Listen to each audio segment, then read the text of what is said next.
Só para efeito de ilustração, sem trazer no mesmo patamar das declarações bíblicas, muito menos tentando colocar acima, há uma frase que é atribuída a Albert Einstein, que eu gosto muito. Ele diz: há uma força motriz mais poderosa que o vapor, a eletricidade e a energia atômica, a vontade. E a respeito dessa força, é desse poder que eu quero conversar com vocês hoje, o poder da vontade. Em primeiro lugar, muitas vezes esse destaque que fazemos é para ajudar tanto quem está anotando como para lembrar. Em primeiro lugar, o primeiro ponto que eu acho que vale a pena a gente conversar, embora não dá para discutir de forma exaustiva, é que o que Deus faz na vida do homem, nas nossas vidas, não depende só da vontade dele. Vou repetir isso, por mais assustador que pareça. O que Deus quer fazer, o que Ele fará, o que Ele fez, o que Ele intenciona ou já pôde fazer, não depende só da vontade dEle. Agora, quando eu vejo essa diferença, eu percebo o seguinte: algo a respeito da alma do homem que nós podemos destacar, é que ela é composta de emoções, razão e de vontade. No momento da tentação, normalmente as três são provocadas. O diabo faz com que o primeiro casal, em especial Eva, com quem começa, pense a respeito daquilo. Ele está trabalhando o nível da razão. Depois, ele começa a trabalhar o nível das emoções. Deus está sabotando você. Está evitando que você viva o melhor dele. Ao mesmo tempo, ela está olhando e está percebendo que aquilo tudo é agradável. Aliás, a Bíblia diz que ela olhou e diz que viu que a árvore era boa para se comer, depois diz que ela era agradável aos olhos e, no fim, desejável. Esse é o momento onde, depois de transitar pelo caminho da razão e da emoção, a vontade se fez vulnerável para uma escolha. O Testamento fala muito de piedade, e é o que a gente valoriza e fala pouco hoje em dia. Essa sujeição à vontade de Deus, ao governo de Deus, ela é extremamente importante para que a gente viva os detalhes de algo que nós escolhemos, ou a plenitude de algo que até escolhemos entendendo se é a vontade de Deus, sem atrapalhar o cumprimento pleno do que Deus tem para nós. Eu sei, gente, que é um desafio. Muitas vezes vivemos escolhas que são tão sérias, sem necessariamente saber qual é a vontade de Deus. E normalmente a gente quer saber a vontade primeiro para fazer as escolhas depois. Eu lembro quando eu era ainda adolescente,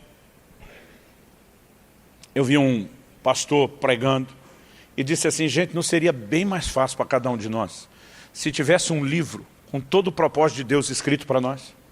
Que você pudesse consultar o livro, você vai lá no índice, no sumário, no que vou me formar, com que vou trabalhar, aonde vou morar, com quem vou me casar. Ele já pensou, se tivesse um livro desse? Talvez a gente, tendo acesso a um livro desse, pudesse errar bem menos. Eu estou ouvindo, eu estou entrando com a minha imaginação toda na conversa dele. E de repente ele falou: a boa notícia é que o livro existe. E de repente eu falei: o quê? Ele falou: eu vou mostrar na Bíblia. E ele abriu o Salmo 139. E ele diz lá: todos os meus dias foram escritos no teu livro, quando nenhum deles ainda existia. E diz: o propósito está todo registrado. Ele diz: a má notícia é que a biblioteca não está aberta para a sua pesquisa. Vai nos guiar. Eu gosto de uma frase de Martinho Lutero, o grande reformador.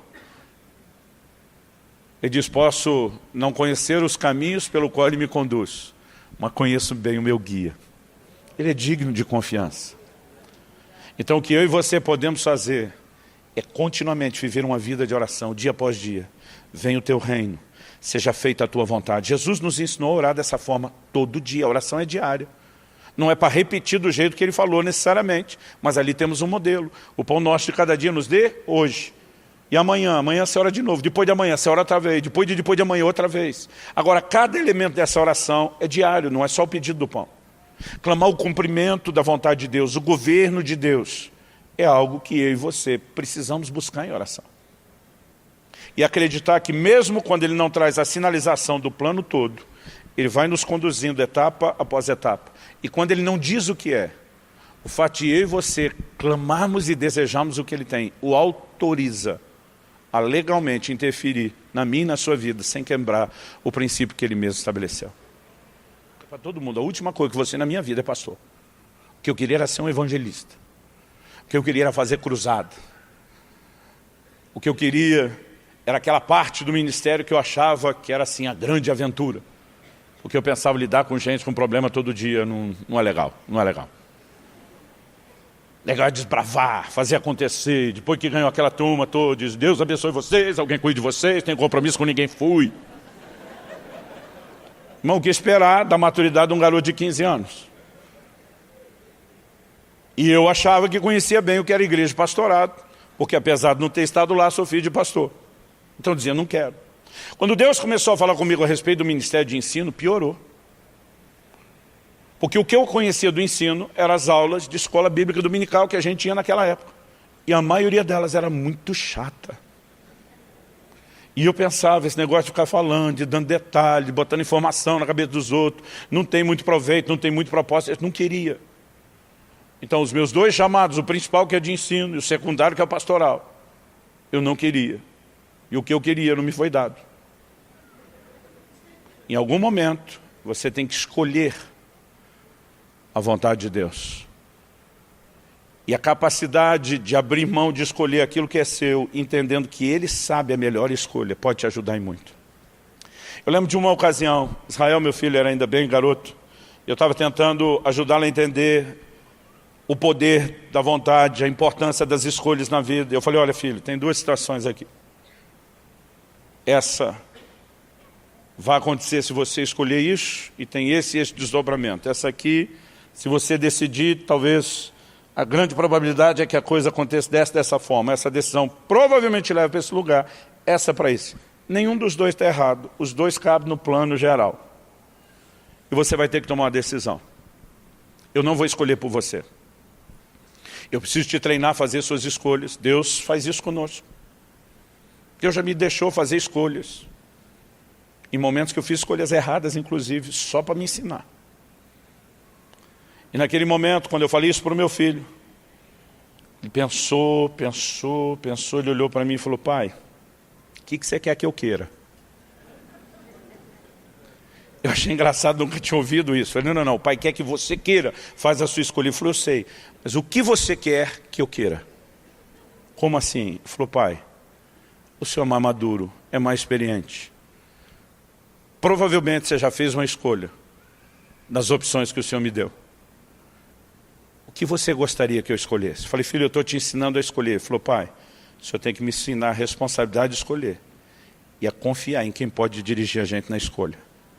Eu falei, nem tinha pensado desse outro lado. Mas depois daquela conversa com o garoto, eu fui para o meu lugar de oração. Eu falei, Deus, o que o senhor quer que eu queira? Achar que você pode escolher sozinho, deixando ele de fora, vai criar outra bagunça.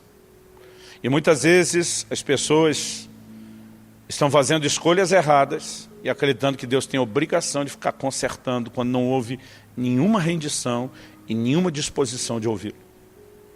E diz, se você quiser, tem que querer, mas me ouvir, porque a combinação de usar sua vontade, ouvindo Ele e a vontade dEle, aí você vai comer o melhor da terra. Agora, se você não exerce a vontade e não escolhe, a vontade dEle não prevalece. Ou se você não quer aquilo que Ele quer, não tem como viver os resultados que Ele preparou. Por mais simples que isso pareça, entender essas verdades pode fazer toda a diferença na sua vida.